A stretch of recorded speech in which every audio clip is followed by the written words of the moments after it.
आज आपण आलो आहोत दादर मठामध्ये आणि दादर मठ हे अगदी स्टेशन वरून चालत आपल्याला 15 मिनिटं लागतात.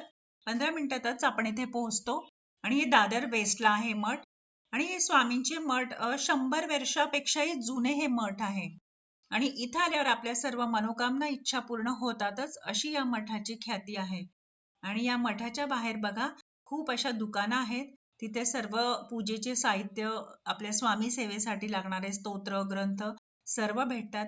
आणि सर्वात मला इथं जी आवडली गोष्ट ती म्हणजे इथे स्वामींना आवडणारे सर्व नैवेद्य इथं तयार मिळतात. मग इवन म्हणजे पुरणपोळी असो किंवा बेसनाचे लाडू असो किंवा ओल्या नारळाची करंजी, गुलाबजामुन, पेढे सर्व इथे तयार होते. म्हणजे आपल्याला घरून आणायची गरज नाही.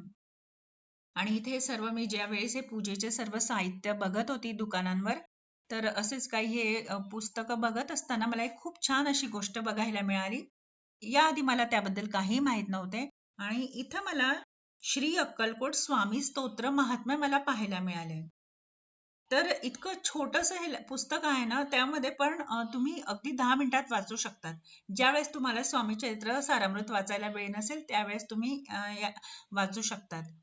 आणि हे बघा, मठामध्ये मी आत आले आणि इतकं सुंदर इथं वातावरण आहे मठाचे. आणि स्वामींचे सुंदर दर्शन झाले.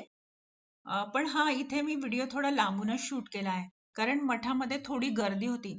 आणि मला ते थोडं योग्य वाटले नाही की मी गर्दीच्या आत जाऊन आणि व्हिडिओ शूट करायचा विनाकारण, म्हणजे लोकांना त्रास होतो त्याचा. तर तुम्ही बघू शकता, तरीही स्वामींचे खूप सुंदर दर्शन होत आहे इथून. आणि खूप प्रशस्त असे सभागृह आहे. इंटिरियर पण खूप सुंदर केले आहे मठाचे. आणि ह्या इथं बसून आपण जप किंवा पारायण खूप आरामात करू शकतो. म्हणजे इथं फोन उचलायला परवानगी नसल्यामुळे मठात येणाऱ्यांची गर्दी असली तरी खूप शांतता आणि प्रसन्न वातावरण आहे इथे. तर नक्की एकदा मठाला भेट द्या आणि इथं आल्यावर स्वामी स्तोत्र महात्म्य देखील विकत घ्या. तुम्हाला देखील आवडेल.